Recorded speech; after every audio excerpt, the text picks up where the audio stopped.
अस्सलाम वालेकुम दोस्तों, मैं हामिद गुल आपकी खिदमत में हाजिर। दोस्तों, आज मैं बात करूंगा एक डिपार्टमेंट के साथ जुड़ी दो मरकज़ी स्कीमों की। हालांकि आज से 20-22 साल कबल बहुत सारी मरकज़ी स्कीमों को अमल में लाया गया और उनको पूरे मुल्क में लागू किया गया और उन स्कीम्स के तहत काफ़ी सारी एम्प्लॉयमेंट भी की गई। दोस्तों, जैसा कि आप जानते हैं, एक साथ सारी स्कीमों की बात नहीं कर सकते हैं, तो आज मैं बात करूंगा उन दो मरकज़ी स्कीमों की जो रूरल डेवलपमेंट के साथ जुड़ी हुई है।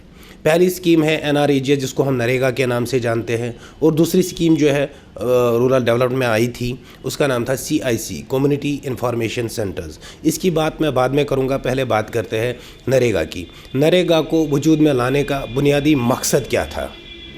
नरेगा को वजूद में लाने का बुनियादी मकसद था, एक जो हमारा अनएम्प्लॉयड यूथ है उनको रोज़गार देना, और जो हमारे फार एरियाज़ है या गाँव है उनको तरक्की की राह पे गामज़न करना। तो दोस्तों, जैसा कि आप जानते हैं, एक पढ़ा लिखा नौजवान अगर दूसरे गाँव में या टाउन में मज़दूरी करने जाए तो जाहिर सी बात है उसको शर्म आती है। शर्म आनी लाजमी है, क्योंकि वो पढ़ा लिखा होता है, मज़दूरी उसको सूट नहीं करती। तो इसलिए सरकार ने नरेगा को वजूद में लाया था ताकि एक पढ़ा लिखा नौजवान अपने ही गाँव में काम करके अपने लिए रोज़गार कमाए और अपने गाँव को तरक्की की ओर ले जाए। तो दोस्तों, नरेगा जब आई थी, ये कुछ गाइडलाइंस के साथ आई थी। मैं थोड़ा आपको बताना चाहूँगा गाइडलाइंस के बारे में। पहली गाइडलाइन थी, डिपार्टमेंट को गाँव-गाँव जाकर अवेयरनेस कैंप करके पढ़े लिखे यूथ को समझाना था स्कीम के बारे में। और दूसरी जो इसमें गाइडलाइन थी वो ये थी कि किसी भी काम में किसी भी मशीनरी का इस्तेमाल ना किया जाए, सारा काम मैनुअली हो जाए। और तीसरी जो इसमें गाइडलाइन थी वो ये थी कि आपको एक जॉब कार्ड बनाना था और उस जॉब कार्ड को अपने अकाउंट के साथ लिंक करना था, ताकि आपके जो काम करने के बाद वेजेस बनते थे वो डायरेक्टली आपके अकाउंट में ट्रांसफ़र हो जाए। मतलब ये कि स्कीम पूरी तरह से ट्रांसपेरेंट थी। स्कीम में पहले कंक्रीट कंस्ट्रक्शन वर्क नहीं था, अब इसमें कंक्रीट कंस्ट्रक्शन वर्क भी आ गया है। स्कीम में 60% जो है वो लेबर कंपोनेंट है और 40% जो है वो है मटेरियल कंपोनेंट। तो इससे साफ जाहिर होता है कि स्कीम रोज़गार के लिए बनाई गई थी। दोस्तों, ये स्कीम ऐसी है जिसमें 90 दिन का रोज़गार गारंटेड है। दोस्तों, अब मैं आपको बताना चाहूँगा कि डिपार्टमेंट ने स्कीम को कहाँ कहाँ पे वायलेट किया है।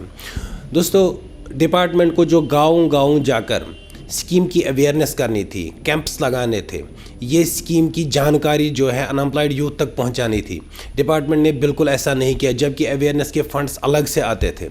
वही वजह है कि ये स्कीम जो है उन लोगों तक नहीं पहुंच पाई जिन लोगों के लिए अमल में लाई गई थी, और इसीलिए इस स्कीम के बारे में कोई बात ही नहीं करता है। और दूसरी जो वजह है कि डिपार्टमेंट ने इसमें पहले से ही मशीनरी का इस्तेमाल किया है जो कि बिल्कुल स्कीम के अगेंस्ट है। और तीसरा जो है, डिपार्टमेंट ने इसमें कॉन्ट्रैक्टर सिस्टम क्रिएट किया है, वो भी स्कीम के बिल्कुल अगेंस्ट है। वो कॉन्ट्रैक्टर्स पता नहीं कहाँ से जॉब कार्ड नंबर्स लेके आते हैं और सबमिट करते हैं और उन अकाउंट्स में पेमेंट चली जाती है। डिपार्टमेंट को ये पता ही नहीं होता क्या ये जॉब कार्ड होल्डर ज़िंदा है या मर चुका है। डिपार्टमेंट को ये पता ही नहीं होता इस जॉब कार्ड होल्डर ने काम किया है या नहीं किया है। तो बिना देखे ही उनके अकाउंट्स में पेमेंट ट्रांसफ़र की जाती है। चौथी वायलेशन जो है वो ये है, कॉन्ट्रैक्टर्स खुद ही काम का लोकेशन भी चेंज कर देते हैं। ये डिपार्टमेंट को पता ही नहीं होता है, क्योंकि डिपार्टमेंट कभी इंस्पेक्शन करता ही नहीं। अगर डिपार्टमेंट इंस्पेक्शन करता है तो काम का लोकेशन चेंज क्यों हो जाता है? कॉन्ट्रैक्टर्स खुद ही काम का लोकेशन चेंज क्यों करते हैं? पिछले 20 सालों से या 22 सालों से गाँव में काम हो रहा है। मैं भी एक गाँव में रहता हूँ, वहाँ अगर आप देखोगे जो 25 साल पहले जैसा वो गाँव था वो आज भी वैसा ही है। तो पैसा कहाँ जा रहा है, कौन सी डेवलपमेंट हो रही है, ये डिपार्टमेंट को पता ही नहीं है। तो मैं यहाँ पे कहना चाहूँगा कि ओवरऑल मैंने यही देखा है कि पूरे कश्मीर में चंद लोगों ने इस स्कीम को अपनी जागीर बना के रखा है।